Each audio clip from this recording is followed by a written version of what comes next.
Sio kila unachosikia kwa watu una panic. Hebu jiulize swali moja muhimu sana. Ni mara ngapi umewahi kusikia mtu akisema jambo fulani kuhusu wewe, kuhusu maisha yako, kuhusu afya yako, kuhusu mahusiano yako, kuhusu kazi yako au kuhusu maisha ya watu wengine. Alafu baada ya kulisikia ukaanza kuogopa. Labda mtu alikwambia hii hali ulionayo si ya kawaida. Mwingine akasema mimi ningekuwa wewe ningekuwa na wasiwasi. Mwingine akasimulia kwamba mtu fulani alipatwa na jambo fulani, na kwa sababu wewe una hali inayofanana kidogo na yake, ukaanza kujiona kwamba huenda na wewe ukapatwa na kitu hicho. Au labda uliingia tu kwenye mitandao ya kijamii ukaona video moja kuhusu ugonjwa, tatizo la moyo, afya ya akili, mahusiano, pesa au maisha kwa ujumla. Ukaanza kusoma maoni ya watu. Mtu mmoja akaandika kitu cha kutisha, mwingine akasema ukiona dalili hizi ujue mambo ni mabaya. Ghafla moyo wako ukaanza kwenda mbio, ukaanza kujichunguza, ukajiuliza, je, na mimi nina hiyo hali? Ukahisi mwili wako kwa makini zaidi, ukaanza kusikiliza mapigo ya moyo, ukaanza kujiuliza kwa nini unapumua hivi, kwa nini kichwa kinaonekana kizito, kwa nini tumbo linajisikia tofauti, kwa nini mikono inatetemeka, kwa nini moyo unapiga haraka. Na hapo ndipo hofu inaanza kukua. Jambo ambalo dakika chache zilizopita lilikuwa halina maana kubwa, ghafla linaonekana kama jambo kubwa sana. Na wakati mwingine kabla hujajua kinachoendelea, unajikuta umeingia kwenye hali ya panic. Lakini leo nataka tuzungumuze kuhusu jambo ambalo watu wengi hawalizungumuzi kwa undani. Sio kila unachosikia kwa watu ni ukweli kuhusu wewe. Na zaidi ya hapo, sio kila jambo unalosikia linapaswa kuingia moyoni mwako mpaka kufanya uishi kwa hofu. Kwa sababu kuna tofauti kubwa sana katika ya kusikia jambo na kuliamini. Kuna tofauti kati ya kupewa taarifa na kuipa akili yako mamlaka ya kukuogopesha. Kuna tofauti kati ya kuwa makini na kuishi katika hali ya hofu kila wakati. Na kuna tofauti katika ya mwili wako kukupa ishara ya kawaida na akili yako kutafsiri kila ishara kama hatari kubwa. Hiyo ndio sababu mada ya leo ni muhimu, kwa sababu tunaishi katika dunia ambayo taarifa ziko kila mahali. Unamfungulia mtu simu, unazungumuza, unaingia WhatsApp, kuna ujumbe, unafungua TikTok, kuna video, unaingia YouTube, kuna mtu anaeleza jambo fulani, unakutana na rafiki anasimulia alichosikia, unaenda kwa njia fulani, unaendea kwa jirani naye ana habari, unaongea na ndugu naye ana uzoefu wake, na bila kujua akili yako inaanza kukusanya kila kitu. Tatizo si kwamba taarifa zote ni mbaya. Tatizo ni kwamba akili ya mwanadamu inaweza kushikilia zaidi taarifa zinazomtisha kuliko zile zinazomtuliza. Ukiambiwa mara 10 kwamba kila kitu kiko sawa, unaweza kusahau haraka. Lakini mtu mmoja akikwambia kuna uwezekano mambo yakawa mabaya, unaweza kulifikiria hilo siku nzima. Usiku unapolala unalikumbuka, asubuhi unapoamka unalikumbuka, unapokuwa peke yako unalikumbuka, na kila unapohisi kitu kidogo mwilini, akili yako inarudi kwenye maneno yale. Labda alichosema ni kweli. Hapo ndipo mzunguko wa hofu unaweza kuanza. Na jambo la kushangaza ni kwamba wakati mwingine mtu aliyekwambia jambo lile hakuwa na nia ya kukutisha. huenda naye alikuwa amesikia kutoka kwa mtu mwingine, na huyo mtu mwingine alikuwa amesikia kutoka kwa mwingine.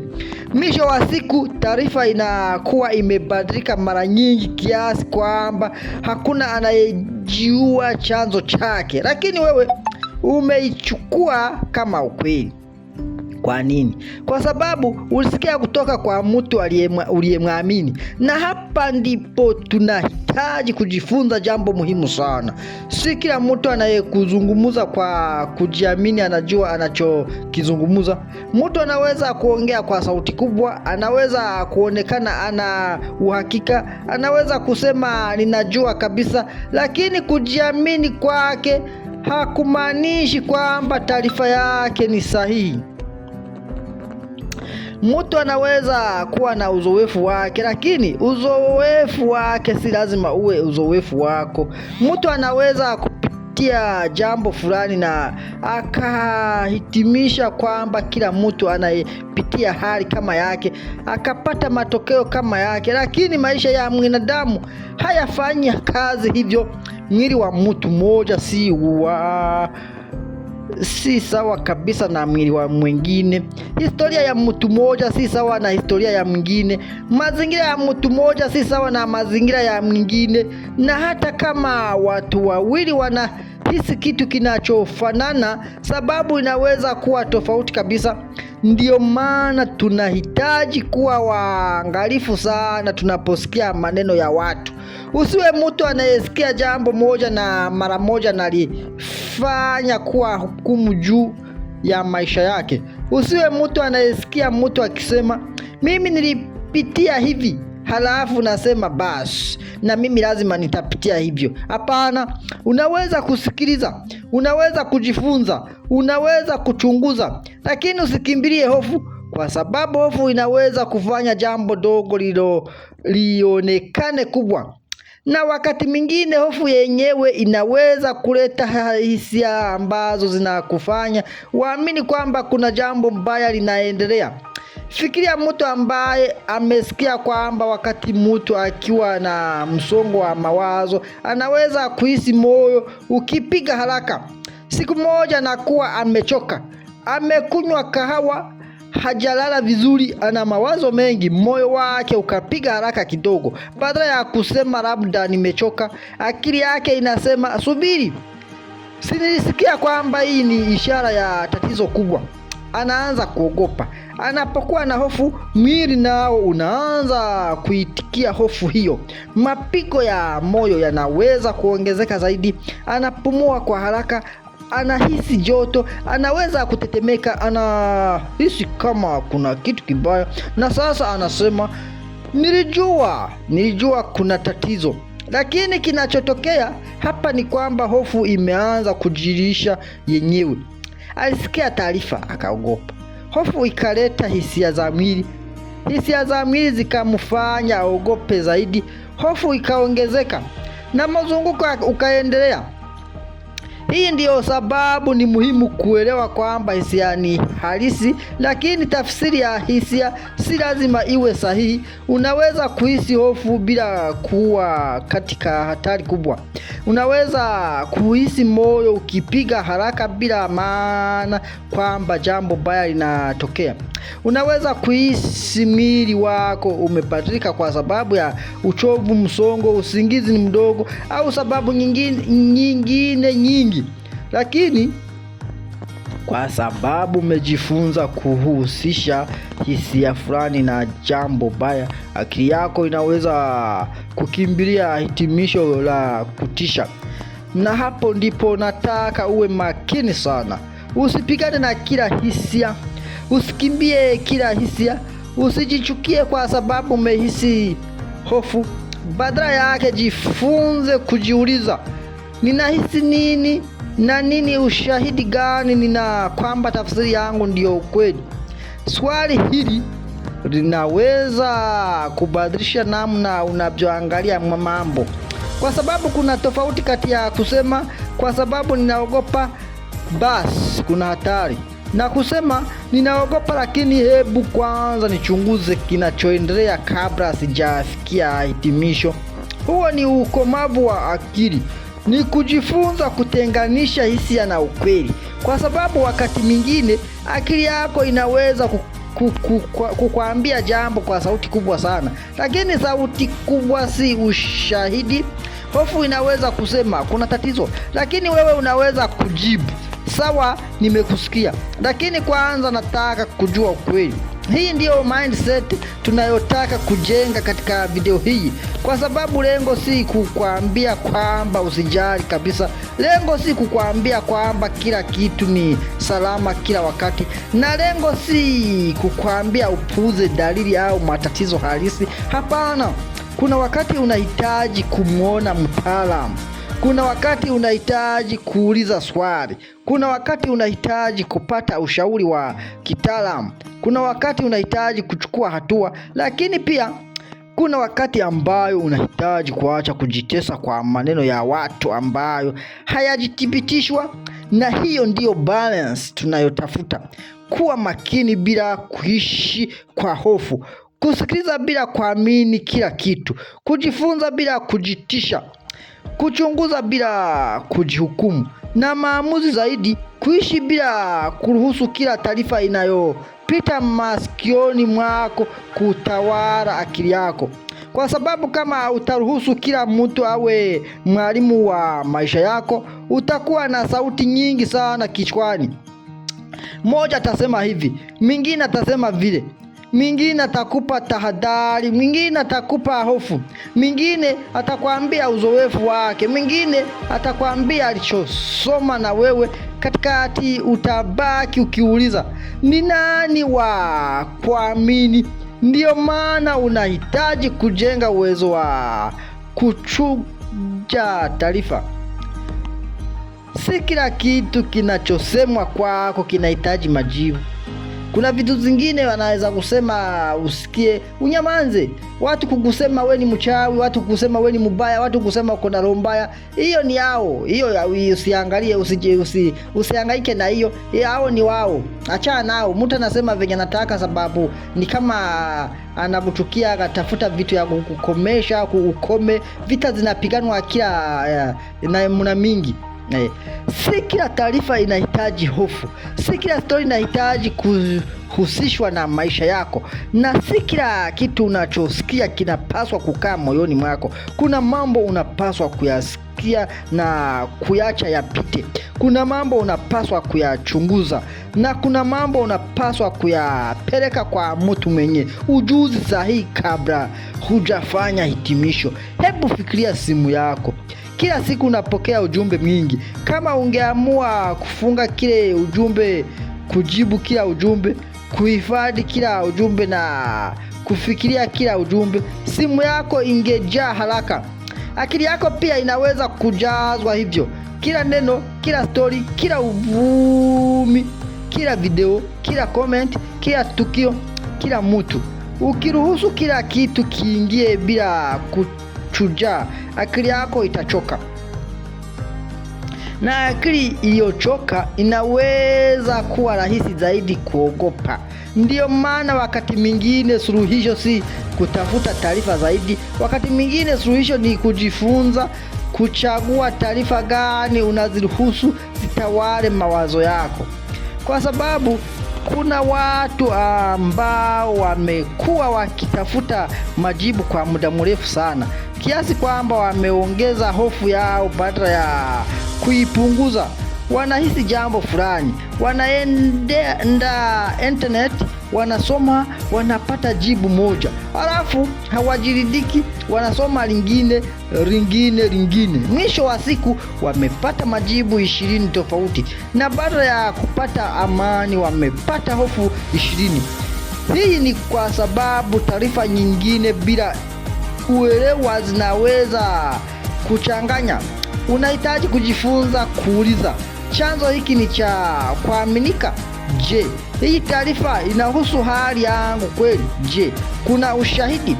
Je, ninachohisi ni hatari au ni hisia ambazo zinaweza kuwa na sababu nyingine? Je, ninahitaji msaada wa kitaalamu? Maswali haya yanakusaidia kutoka kwenye hofu ya haraka na kuingiza kwenye fikra za utulivu. Na sasa nataka nikueleze jambo ambalo watu wengi hawatambui. Wakati mwingine panic haianzi wakati unapohisi kitu. Inaweza kwanza wakati unapoipa maana fulani hiyo hisia. Kwa mfano, mtu anaweza kuhisi mapigo ya moyo yake. Mtu mwingine anaweza kuhisi kitu kile kile na kusema nimechoka leo. Mwingine anasema nimekuwa na stress. Mwingine anasema nahitaji kupumzika. Lakini mtu ambaye ameshaingiwa na hofu anaweza kusema hii ni hatari, labda nimerogwa. Hisia inaweza kuwa ile ile, lakini tafsiri ni tofauti, na tafsiri hiyo inaweza kubadilisha kabisa namna mwili unavyoitikia. Ndio maana tunahitaji kujifunza kuangalia mawazo yetu. Sio kila wazo linalokuja kichwani ni amri, sio kila wazo ni ukweli, na sio kila wazo linahitaji kufuatwa. Akili inaweza kutoa mawazo ya ajabu wakati wa hofu. Vipi kama, labda, je, ikiwa, na kama, when. Maneno haya yanaweza kuonekana madogo, lakini yakirudiwa mara nyingi yanaweza kukufanya uishi kama kuna hatari kila dakika. Na hapo ndipo maisha yanaanza kupoteza utulivu. Unaweza kuwa umekaa nyumbani, lakini akili yako iko kwenye hatari ambayo haipo mbele yako. Unaweza kuwa na watu na wapenda, lakini huwezi kufurahia muda nao kwa sababu akili yako iko kwenye jambo ulilosikia jana. Unaweza kuwa unafanya kazi, lakini akili yako inarudi kwenye hofu. Unaweza hata kulala, lakini mawazo yanaendelea. Na baada ya muda, mtu anaweza kuanza kuamini kwamba yeye mwenyewe ndiye tatizo. Anasema mimi ni mtu wa hofu, mimi huwa nina panic, mimi siwezi kuwa sawa. Lakini ukweli ni kwamba akili inaweza kujifunza mzunguko wa hofu, na mzunguko huo unaweza pia kuvunjwa kwa kujifunza namna mpya ya kuitikia mawazo na hisia.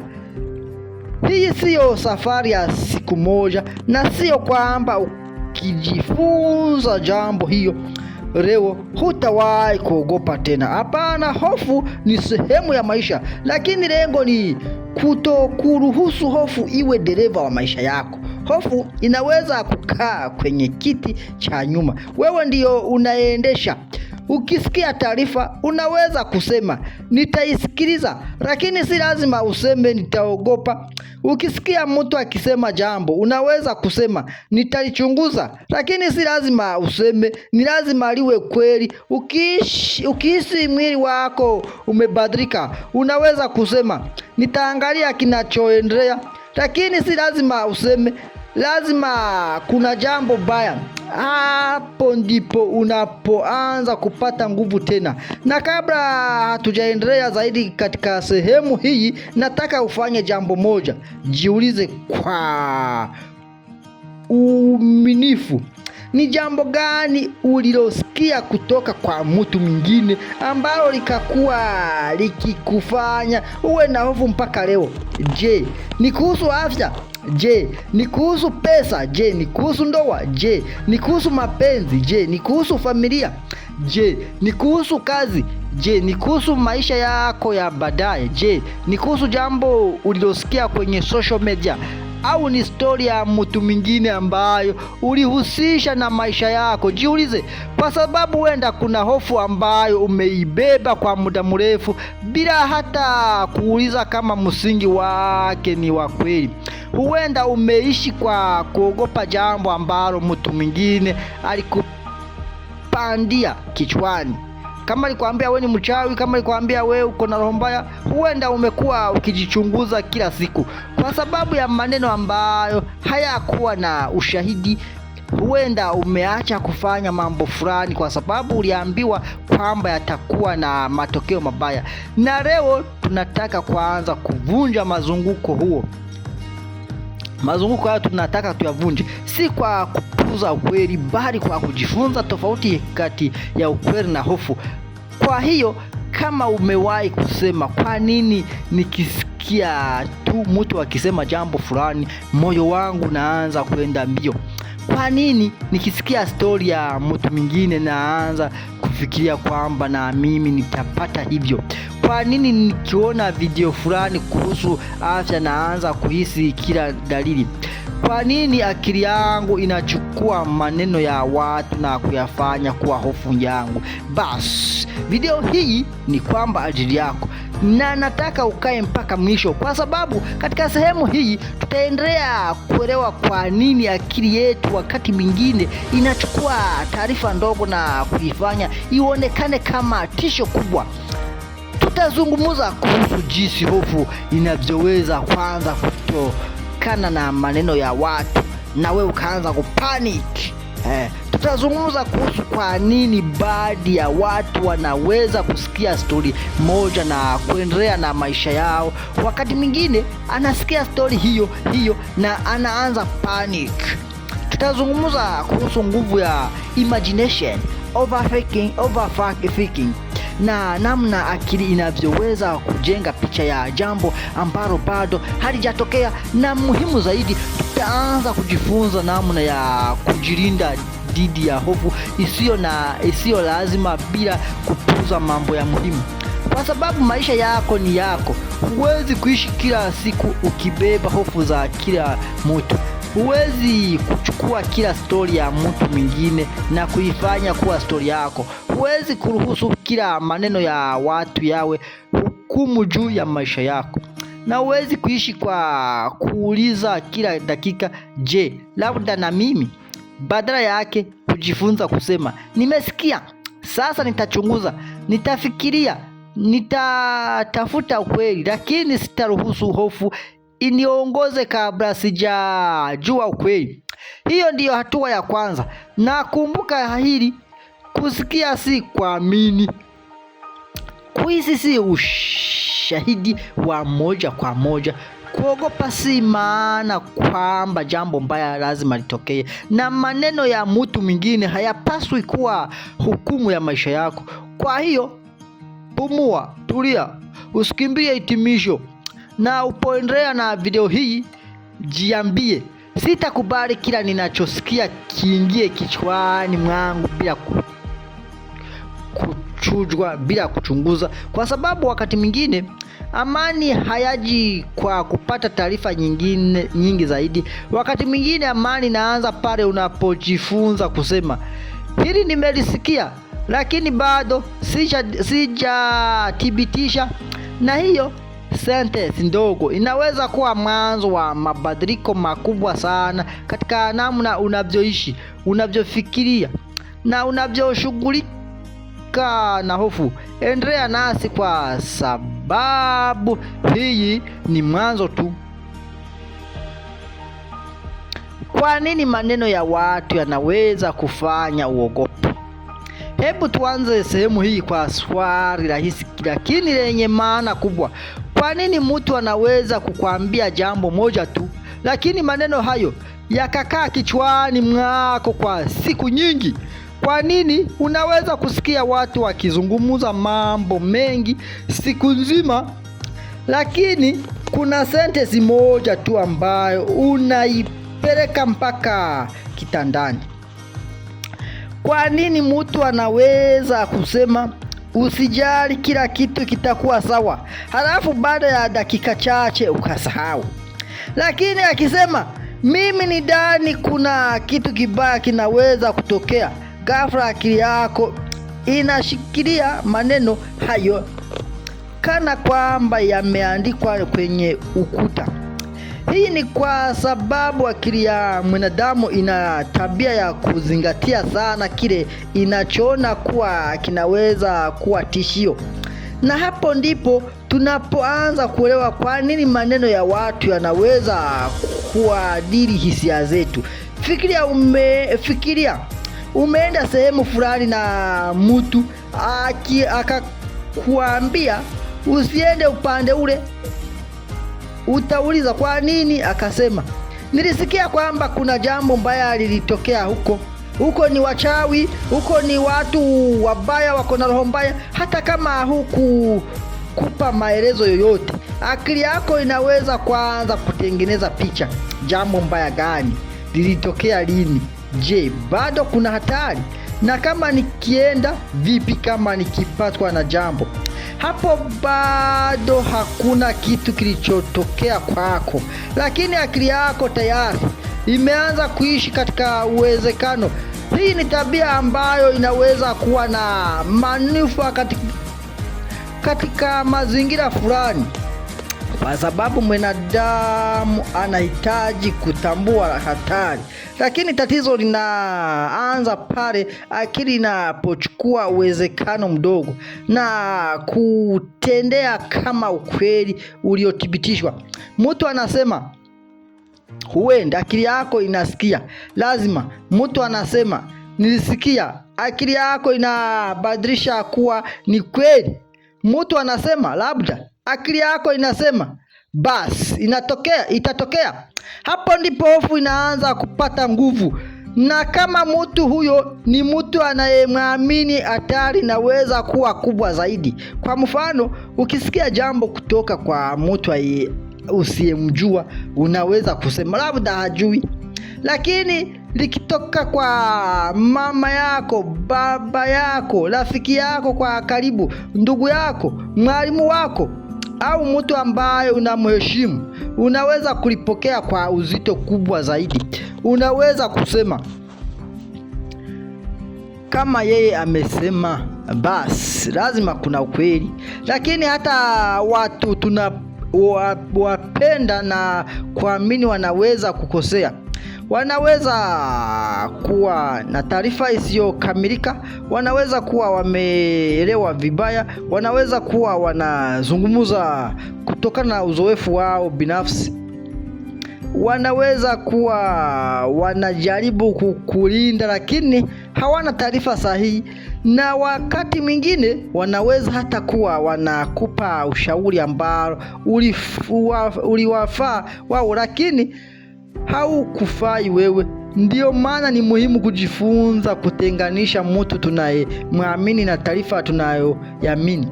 Unaweza kumheshimu mtu bila kuamini kila kitu anachosema. Unaweza kumpenda mtu bila kumruhusu awe chanzo pekee cha maamuzi yako. Unaweza kumsikiliza mtu bila kukubali kila hofu anayokuletea. Hii ni muhimu sana kwa sababu watu wengi wanaishi chini ya hofu ambazo kutokana na uzoefu wao wenyewe, walizipokea kutoka kwa watu wengine.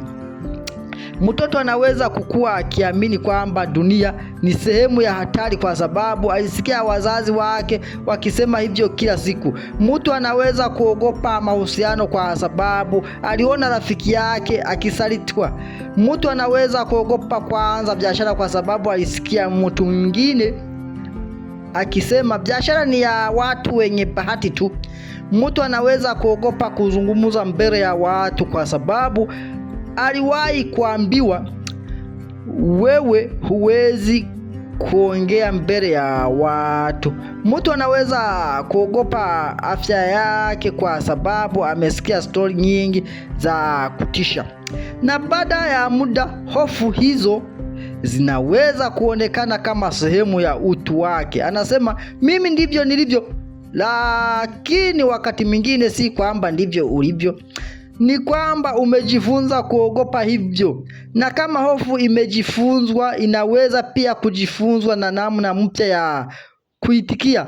Hebu fikiria mtoto mdogo akiona mbwa mkubwa kwa mara ya kwanza, anaweza kuogopa. Lakini kama mtu anayemzunguka anamwambia usikaribie, mbwa ni hatari, mbwa atakuuma, mtoto anaweza kuanza kuhusisha kila mbwa na hatari. Hata mbwa mdogo, hata mbwa aliyefungwa, hata mbwa ambaye hajamfanyia chochote. Kwa nini?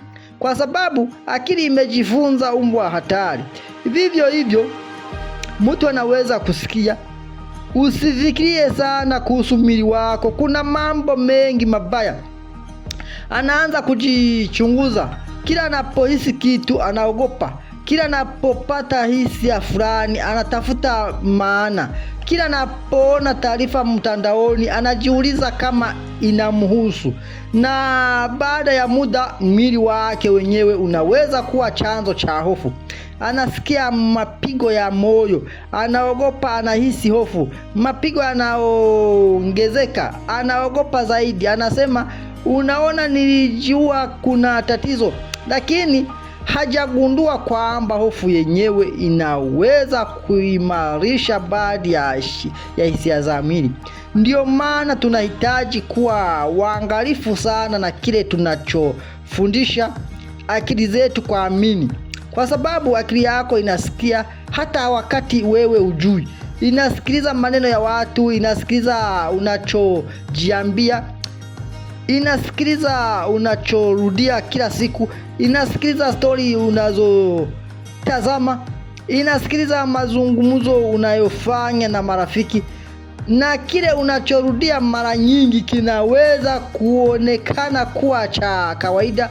Ukiendelea kusema, mimi nina bahati mbaya, mimi kila kitu hunipata, mimi lazima nipate tatizo, mimi siwezi kuwa sawa, mimi nisikia kitu lazima niwe na shida, mimi huwa na panic. Akili yako inaweza kuanza kuyachukulia maneno hayo kama maelezo ya utambulisho wako. Na ukianza kujiona hivyo, kila tukio dogo linaweza kuonekana kuthibitishwa kila unachoamini. Kwa mfano, ukisema mimi huwa na panic, siku moja ukihisi hofu kidogo unasema, unaona, mimi ni mtu wa panic. Lakini ukibadilisha lugha, wewe wakati mwingine na hisia hofu, lakini najifunza jinsi ya kuituliza, hapo tayari umeanza kujiona kwa namna tofauti. Husemi kwamba hofu haipo, unakubali kwamba ipo, lakini uipa mamlaka ya kukutambulisha. Hii ni tofauti kubwa, kwa sababu kuwa na hisia fulani si sawa na kuwa hisia hiyo. Unaweza kuhisi hofu bila kuwa mtu wa hofu. Unaweza kuwa na siku mbaya bila kuwa mtu wa maisha mabaya. Unaweza kupata panic bila kusema, mimi ni mtu ambaye sitaweza kuishi bila panic. Hii inatupa matumaini, kwa sababu kama hofu si utambulisho wako, basi unaweza kujifunza namna nyingi ya kuishi nayo. Sasa hebu tutazungumzia jambo jingine muhimu sana, social media. Leo hii mtu anaweza kufungua simu yake akiwa ametulia kabisa, anaanza kuscroll, anaona video ya mtu akisema, ukihisi hivi lazima ujue kuna jambo. Anaendelea video nyingi, dalili hizi watu wengi huzipuza. Anaendelea video nyingine, usifanye kosa hili. Video nyingine, jambo hili linaweza kutokea bila kutarajia. Na baada ya dakika 20 mtu ambaye alikuwa ametulia sasa ana hofu. Kwa nini? Kwa sababu akili yake imepokea taarifa nyingi za vitisho kwa muda mfupi. Tatizo ni kwamba social media mara nyingi inatupa taarifa bila context ya kutosha. Video fupi inaweza kueleza jambo kubwa kwa sekundi chache. Mtu anaweza kutoa uzoefu wake binafsi na kuonekana kama anazungumza kwa kila mtu. Mtu anaweza kusema, mimi nilipitia hivi, lakini mtazamaji anaweza kuelewa kila mtu anayepitia hivi atapata hivyo. Hapo ndipo tatizo linapoanza. Usisahau kwamba mtu anayekutengenezea content anaweza kuwa na lengo la kukufanya uendelee kutazama. Na mara nyingi mambo ya kutisha huvutia attention zaidi. Title ya leo mambo yako sawa inaweza isivutie kama dalili 7 ambazo usipuuze.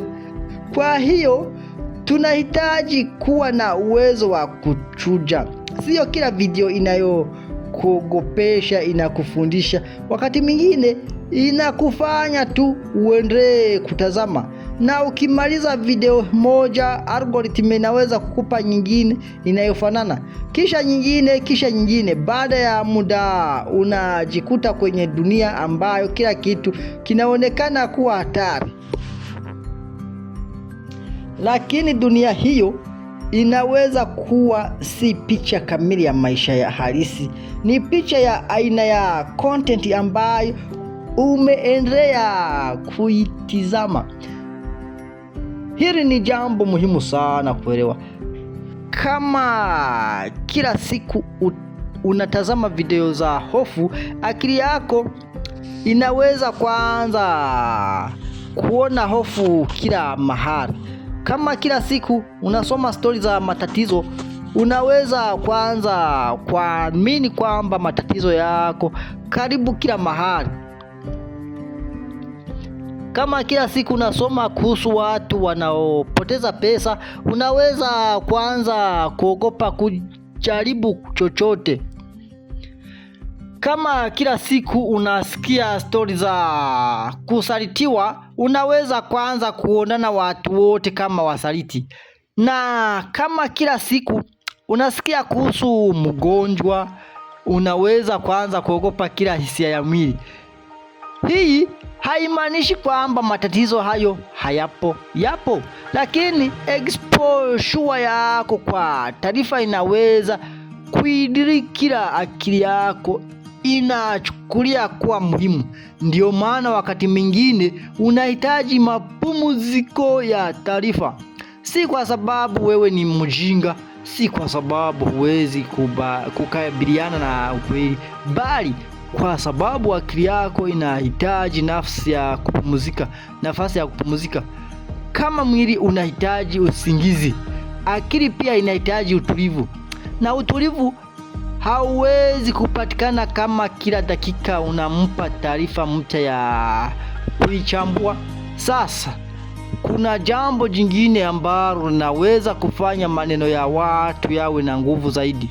Overthinking. Mtu anakuambia sentence moja, anaendelea na maisha yake, lakini wewe unaendelea kuichambua. Alimaanisha nini? Kwa nini alisema hivyo? Labda aliona kitu ambacho mimi sioni. Je, alikuwa anajaribu kuninyonya? Na kama ni ukweli, na kama nikipatwa na hilo, na kama inaweza kuwa mwanzo wa mnyororo mrefu wa hofu.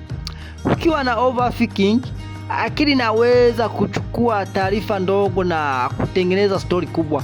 Mtu alisema unaonekana umechoka.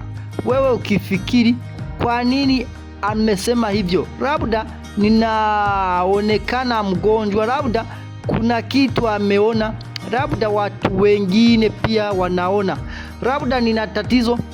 Na dakika chache baadaye, sentence rahisi ya mtu imekuwa chanzo cha hofu kubwa. Lakini mtu huyo huenda hakumaanisha chochote zaidi ya unaonekana umechoka. Hapo tunaona nguvu ya interpretation. Wakati mwingine si maneno ya mtu pekee yanayotumiza, ni maana tunayoyaongeza kwenye maneno hayo. Mtu anaweza kusema uwe makini, na wewe unaweza kusikia uko katika hatari. Mtu anaweza kusema nilipitia jambo hili, na wewe unaweza kusikia na wewe utalipitia. Mtu anaweza kusema huenda ikawa hivyo, na wewe unaweza kusikia lazima iwe hivyo.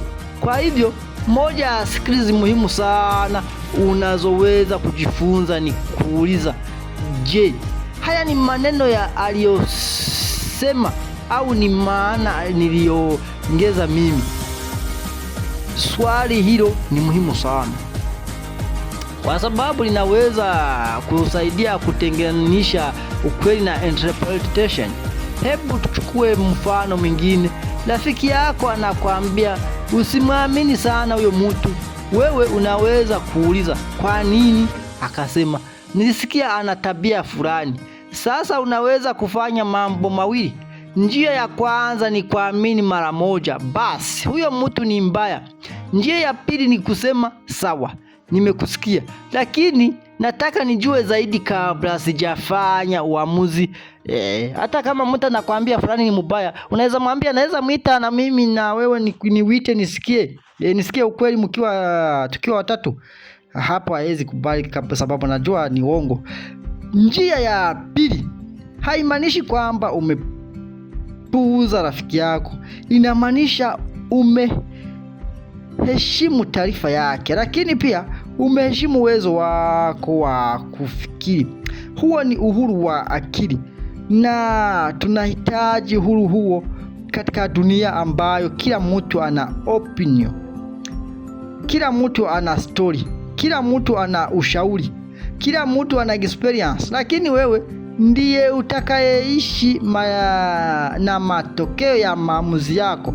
Kwa hiyo ni muhimu usiruhusu kila mtu aendeshe akili yako. Usiruhusu mtu aliyepitia ndoa mbaya akwambie kwamba ndoa zote ni mbaya. Usiruhusu mtu aliyefeli biashara akwambie kwamba biashara haiwezekani. Usiruhusu mtu aliyesalitiwa akwambie kwamba hakuna mtu mwaminifu. Usiruhusu mtu aliyepitia hofu akwambie kwamba hofu yako lazima iwe hatari.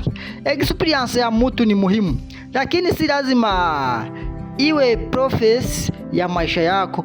Hiyo ndio sababu tunasema sio kila unachosikia kwa watu una panic.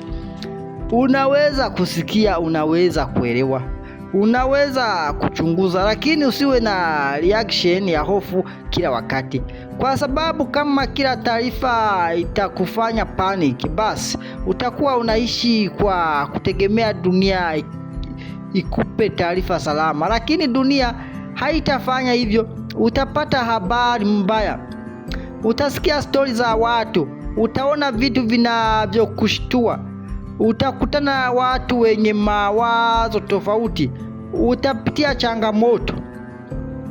Huwezi kudhibiti kila kitu unachosikia, lakini unaweza kujifunza kudhibiti jinsi unavyoitikia. Huo ndio uhuru mkubwa. Huwezi kuziwia mtu kuzungumza, lakini unaweza kuchagua kama utabeba maneno yake siku nzima. Huwezi kuziwia internet kuweka content ya kutisha, lakini unaweza kuchagua kila unachotazama. Huwezi kuziwia watu kuwa na experience mbaya, lakini unaweza kukataa kuifanya experience yao kuwa utabiri wa maisha yako. Huwezi kuziwia mawazo ya hofu kuja, lakini unaweza kujifunza kutoyafuata yote. Na hapo ndipo tunahitaji kujifunza akili nyingine, kukaa na uncertainty. Watu wengi wana panic kwa sababu wanataka uhakika wa 100%. Wanataka kujua, je, hili litafanyika? Je, sitapata tatizo?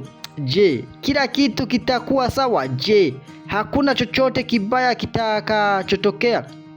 Tatizo ni kwamba maisha hayawezi kutupa uhakika wa 100% kila wakati. Hakuna mtu anayeweza kukuahidi kwamba hakuna changamoto utakazokutana nazo, lakini kutakuwa na uhakika si sawa na kuwa katika hatari. Hii ni point muhimu sana. Sijui haimaanishi kuna jambo baya. Sijui ni sijui, na akili yenye hofu inaweza kuchukia jibu hilo. Inataka kujaza na nafasi ya sijui na jibu, na mara nyingi ikiwa ina hofu itajaza nafasi hiyo na jibu baya zaidi. Kwa mfano, simjui huyo mtu anafikiria nini. Akili inasema labda ananichukia. Hatujui kesho itakuwaje. Akili inasema labda itakuwa mbaya. Sijui hii feeling inamaanisha nini. Akili inasema labda ni jambo kubwa. Lakini tunaweza kujifunza kusema sijui bado, na nina sawa kutokujua. Hii inaweza kupunguza presha kubwa sana, kwa sababu si lazima ujibu kila swali leo, si lazima ujue kila kitu, si lazima uwe na uhakika wa kila kitu, ni si lazima kila uncertainty iwe images.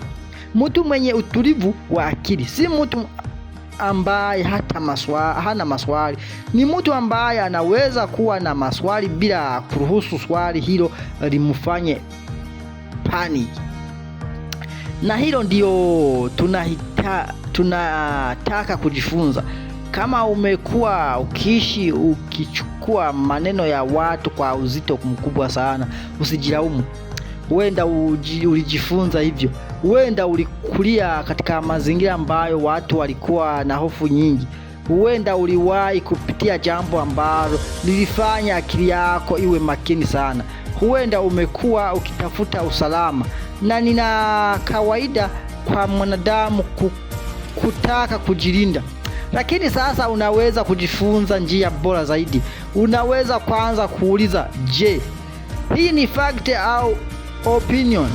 Je, huyu mtu ana ushahidi? Je, anazungumza kutokana na experience yake tu? Je, hii inahusu mimi kweli? Je, ninahitaji kuchukua hatua au ninahitaji tu kutulia? Maswali haya yanaweza kuwa kama filter, na filter nzuri haizuii taarifa zote, inazuia taarifa zisizofaa kuingia moja kwa moja kwenye mfumo wako wa hofu.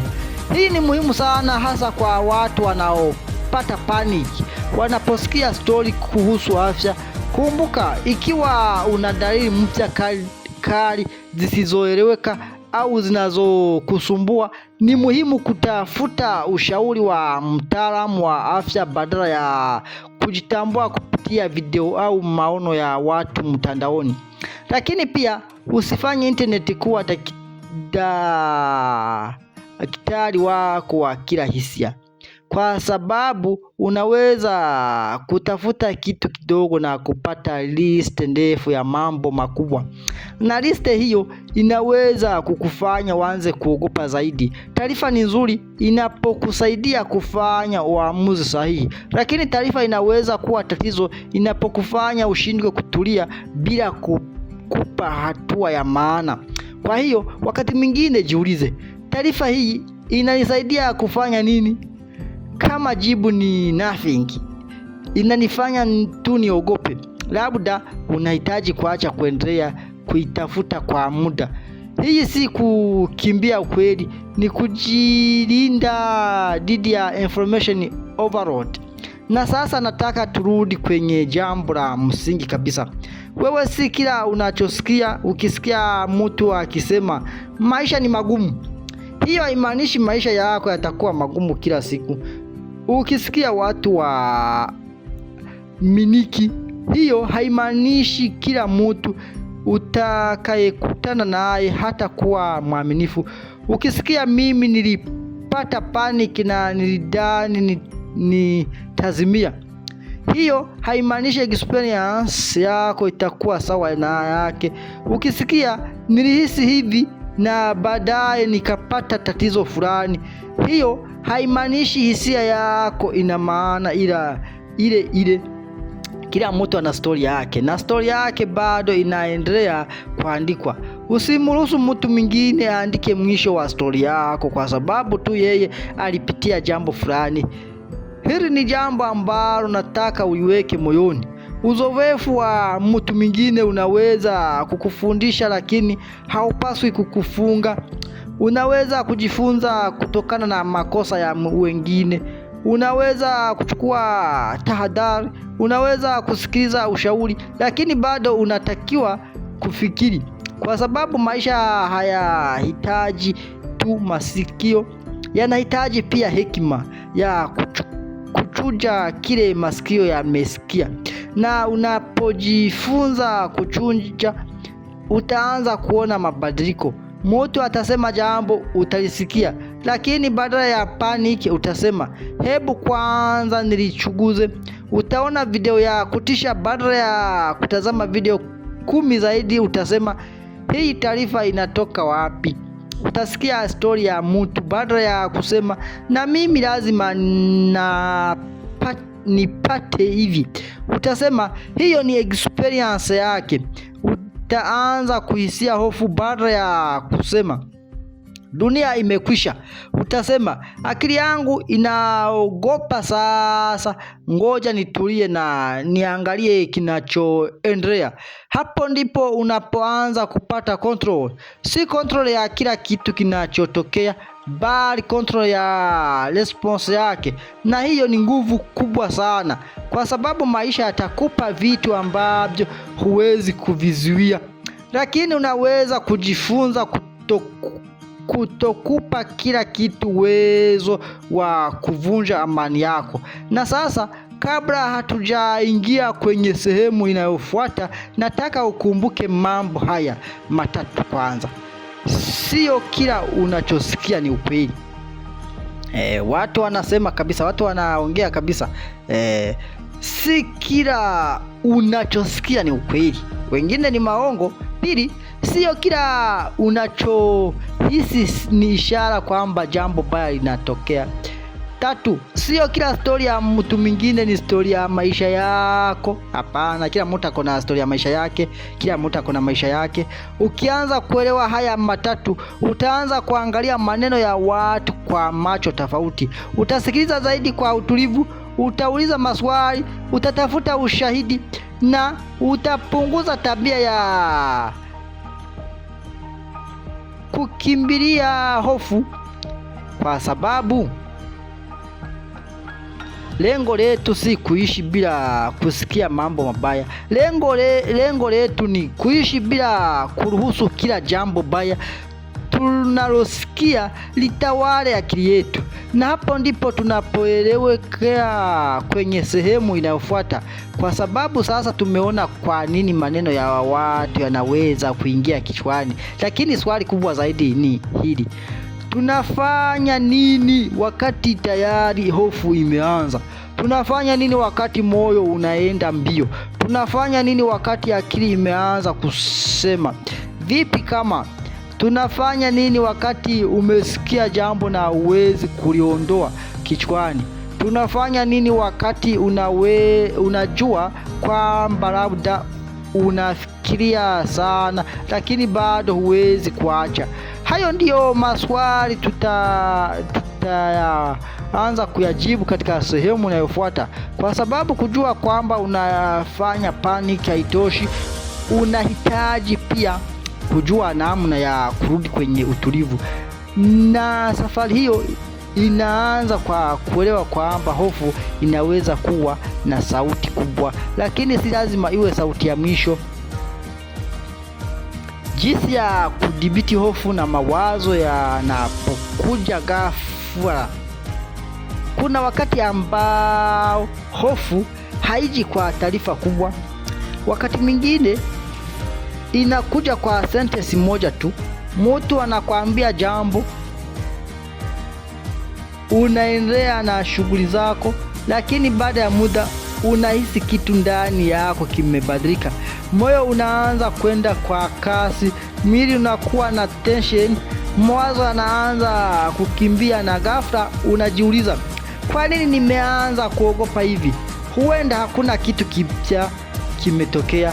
Huenda hakuna mtu anayekutishia. Huenda uko sehemu salama kabisa, lakini akili yako imechukua taarifa fulani na kuiona kama jambo linalohitaji attention kubwa. Na hapo ndipo tunahitaji kujifunza jambo muhimu sana. Hofu inapokuja, usiogope hofu yenyewe.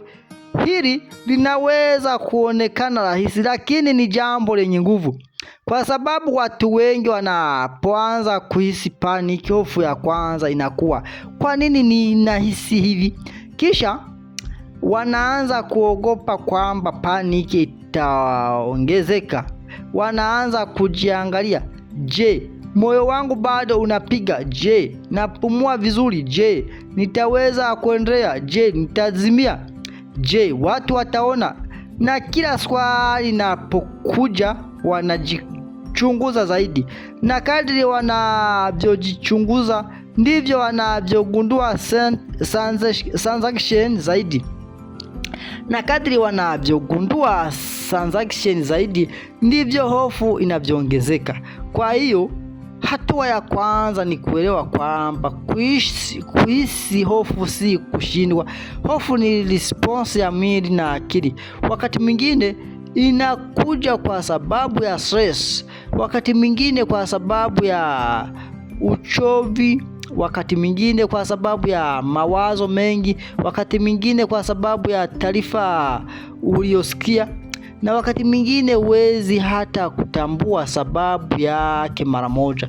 Hiyo haimaanishi kwamba umeharibika, huamaanishi kwamba huwezi kuwa sawa, na haimaanishi kwamba kila hisia unayopata ni ishara ya jambo mbaya.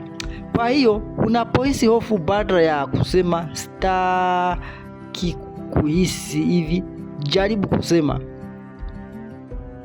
ninahisi hofu sasa, nitajipa nafasi ipite bila kuifanya iwe hadithi kubwa. Hii ni tofauti kubwa sana. Unapopigana na hisia kwa nguvu, unaweza kuongeza attention juu yake, lakini unapoitambua bila kuiogopa, unaweza kuanza kurudisha utulivu. Hebu fikiria mawimbi ya bahari. Wimbi linakuja, huwezi kulimuru lisije, lakini pia huwezi kulifanya lidumu milele. Linakuja, linapanda, halafu linashuka. Hisia nyingi zinaweza kuwa hivyo.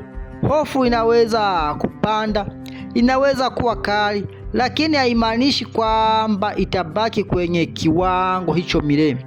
Tatizo ni kwamba wakati mwingine tunapona wimbi la kwanza tunasema lazima niuliziwie sasa hivi, na hapo ndipo tunaanza kuogopa zaidi. Tunajaribu kuikagua, tunajaribu kuikimbia, tunajaribu kuipigana, tunatafuta majibu haraka, tunatafuta distance mara kwa mara, tunafunga ngua internet, tunampigia mtu simu, tunamuuliza unaona niko sawa? Kisha baada ya dakika chache tunauliza tena, una uhakika? Na baada ya muda akili inaweza kujifunza kwamba wakati ninahisi hofu lazima nitafute mtu wa kunihakikishia, na hapo tunaanza kutegemea resilience kila wakati. Lakini lengo si kuishi bila kuuliza msaada. Lengo ni kujifunza kwamba unaweza kuvumilia kiwango fulani cha uncertainty bila panic. Unaweza kusema ndiyo, nina wasiwasi, ndiyo, sipendi hisia hii, lakini si lazima nifanye uamuzi mkubwa sasa hivi. Hilo ni jambo la muhimu, kwa sababu wakati wa panic akili yako inaweza kutaka jibu la haraka. Nini kinatokea? Kwa nini ni hatari? Je, nitaanguka? Je, nitapata tatizo? Lakini wakati mwingine jambo bora unaloweza kufanya ni kupunguza kasi. Usifanye maamuzi makubwa ukiwa kati hofu kubwa. Usikimbilie hitimisho. Usitafute habari 100 kwa dakika 5. Usianze kujitengenezea scenarios za kutisha. Kwanza tulia, kisha fikiria. Hii ndio sababu kupumua kwa utulivu kunaweza kusaidia baadhi ya watu wanapohisi anxiety. Usilazimishe pumzi kwa nguvu. Usijaribu kufanya zoezi lolote kwa namna inayokufanya uzidi kuhisi vibaya. Badala yake unaweza kujaribu kupunguza kasi ya kupumua na kuleta attention kwenye pumzi yako. Unaweza kujiambia, niko hapa, niko wakati huyu, sitahitaji kutatua kila kitu ndani ya dakika hii. Kisha angalia mazingira yako. Unaona nini? Unasikia nini? Unahisi nini kwenye miguu yako? Unaweza kuweka miguu chini, unaweza kugusa kitu kilicho karibu, unaweza kuangalia vitu vilivyo mbele yako. Hii inasaidia kurudisha attention kutoka kwenye story ya akili kwenda kwenye mazingira ya sasa, kwa sababu wakati mwingine panic hutofanya tuishi katika future iliyotengenezwa na akili. Vipi kama labda itakuwa hivi, lakini mwili wako uko sasa. Mara nyingi hofu iko kwenye kila unachofikiria kinaweza kutokea, si kile kinachotokea dakika hii. Ndio maana kujirudisha kwenye sasa kunaweza kuwa muhimu. Jiambie, ninachojua sasa ni nini? Sio ni mambo gani mabaya yanaweza kutokea, bali ni nini ninachojua sasa.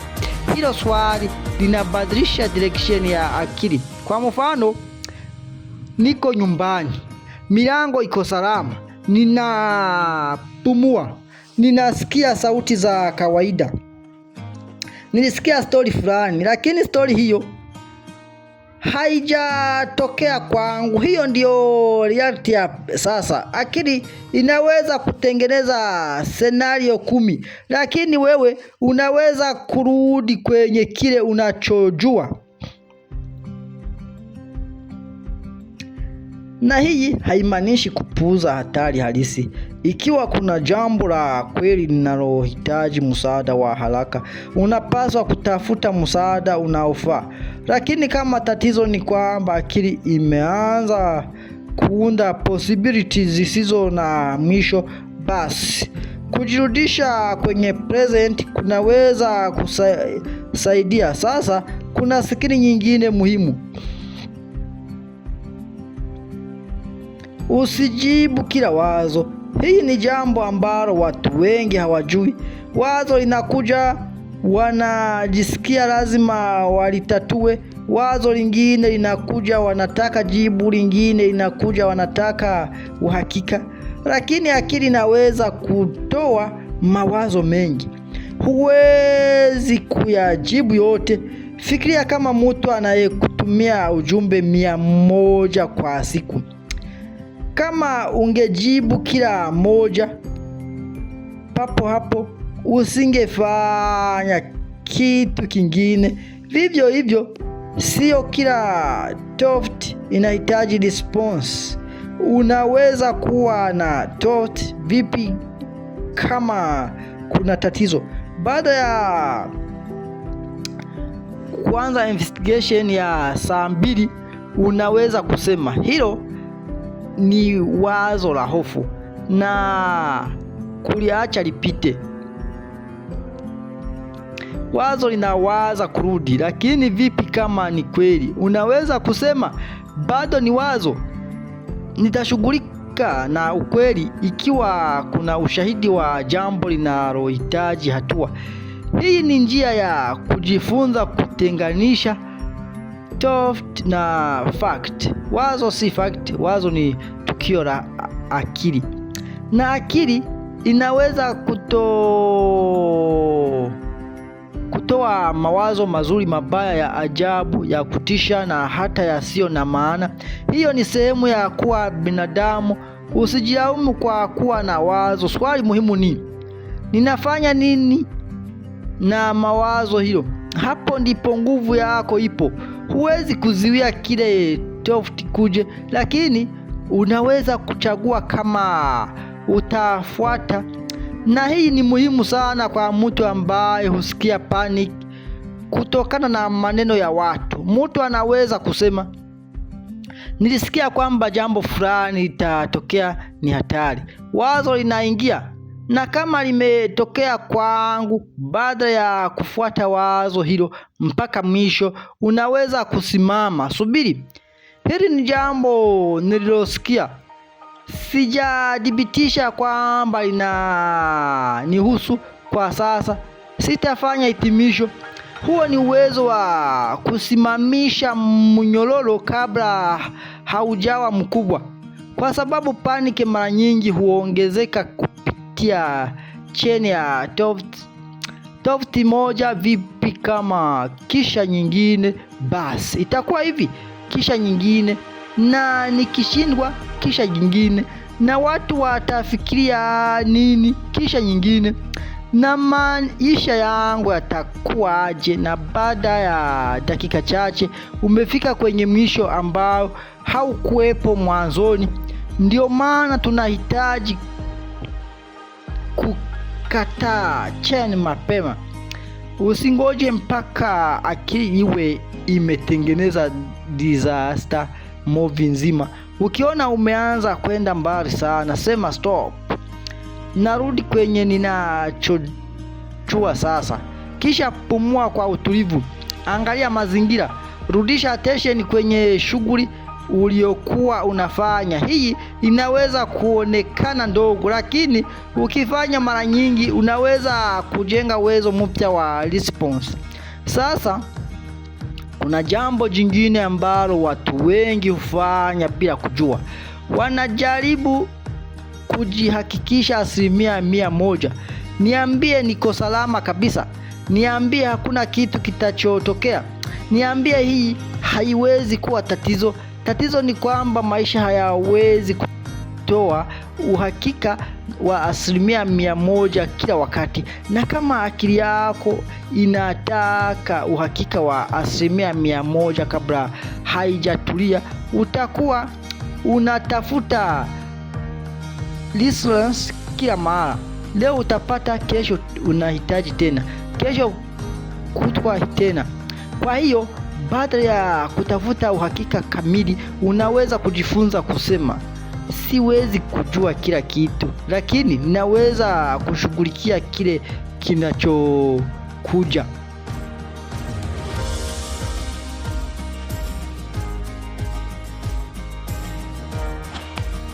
Hii ni mindset yenye nguvu, kwa sababu unahamishi nguvu kutoka lazima nijue kila kitu ili niwe salama kwenda. Hata kama sijui kila kitu, ninaweza kuchukua hatua inayofaa ikiwa itahitajika. Hapo ndipo confidence inaanza kujengwa. Confidence si kutokuwepo kwa hofu. Confidence ni kujua kwamba unaweza kukabiliana na hisia na changamoto bila kuvunjika. Sasa hebu fikiria mtu ambaye amekuwa akiogopa kusikia habari za afya. Kila akiona habari, anaingia kwenye internet, anatafuta, anaangalia dalili, anaangalia comment, anauliza watu, anaanza kujichunguza. Kwa muda mfupi anapata relief, anasema labda niko sawa. Lakini baada ya saa moja anahisi kitu kingine, anarudi tena, anatafuta tena. Hii inaweza kuwa mzunguko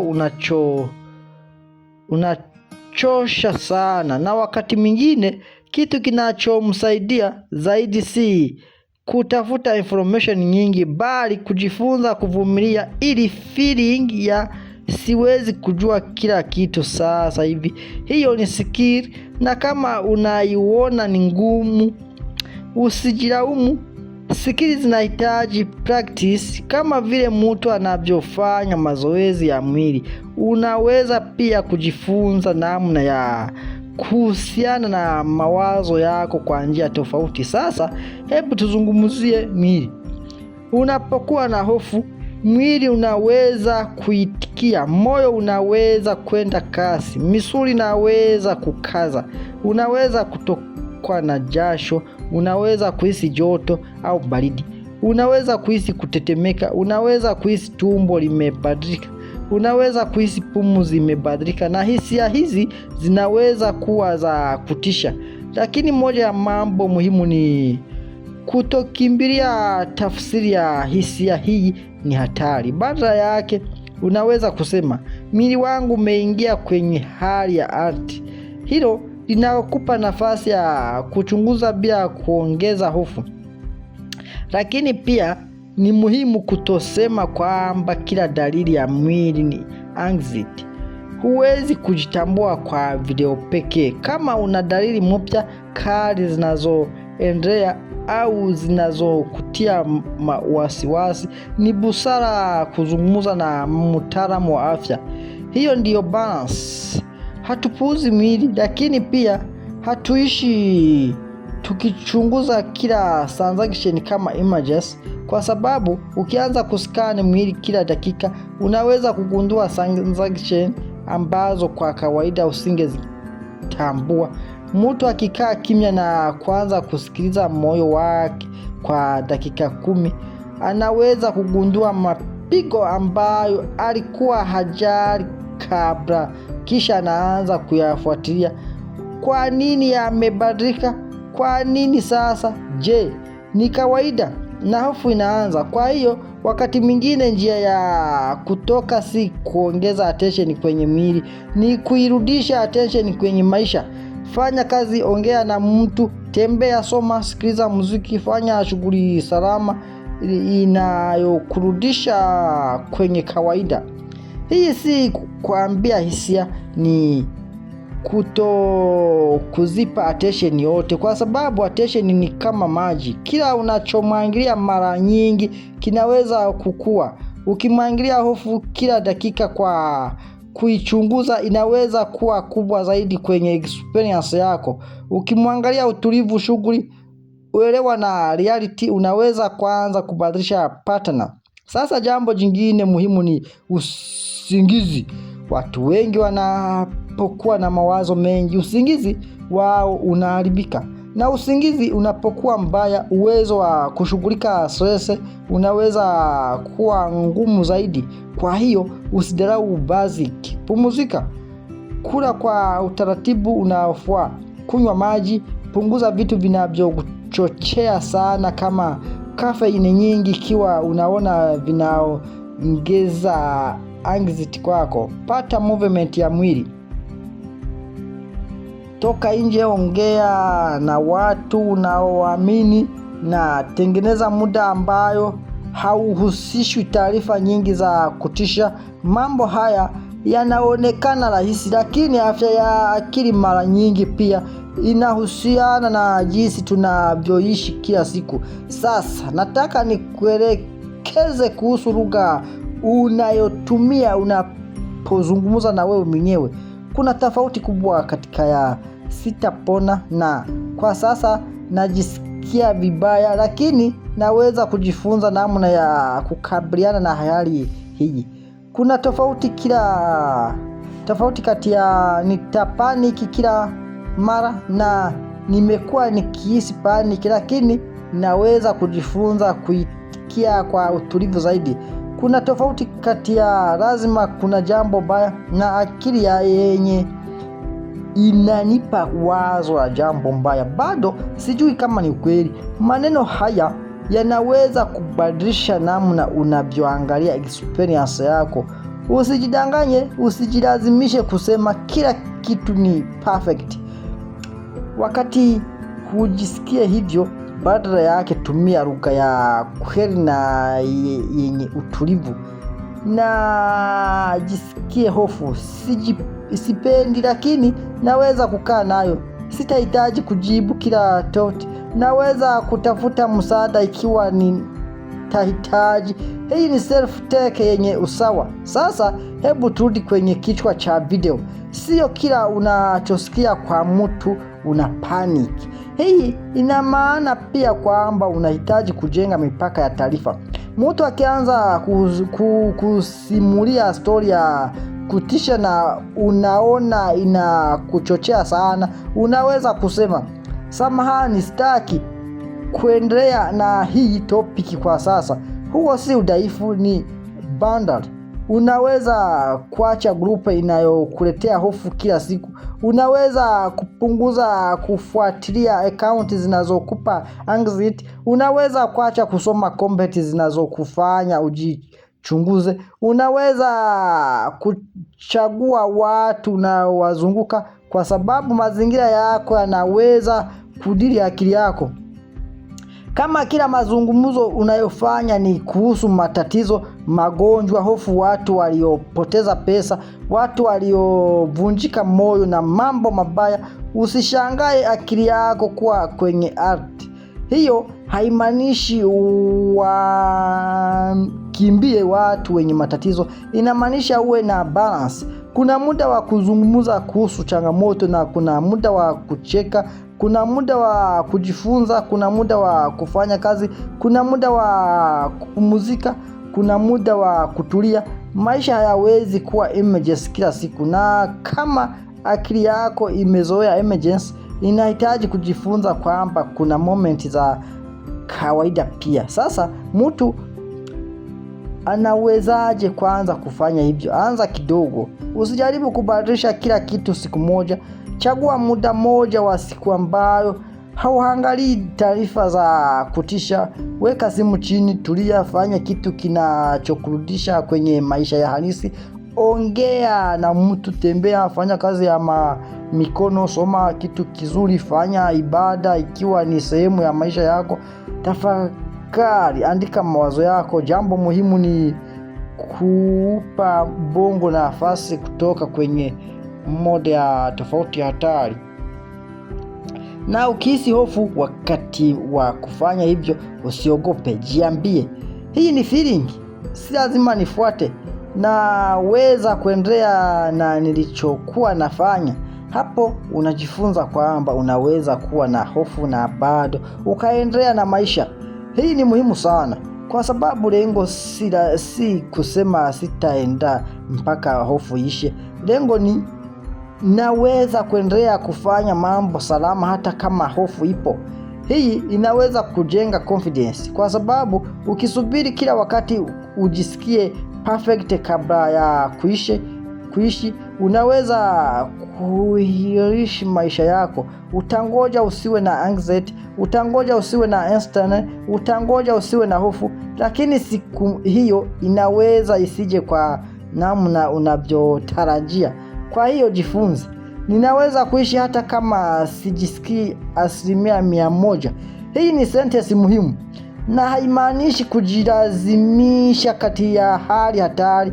Inamaanisha kwamba hisia zisizo za starehe hazipaswi kuwa bosi wa kila uamuzi wako.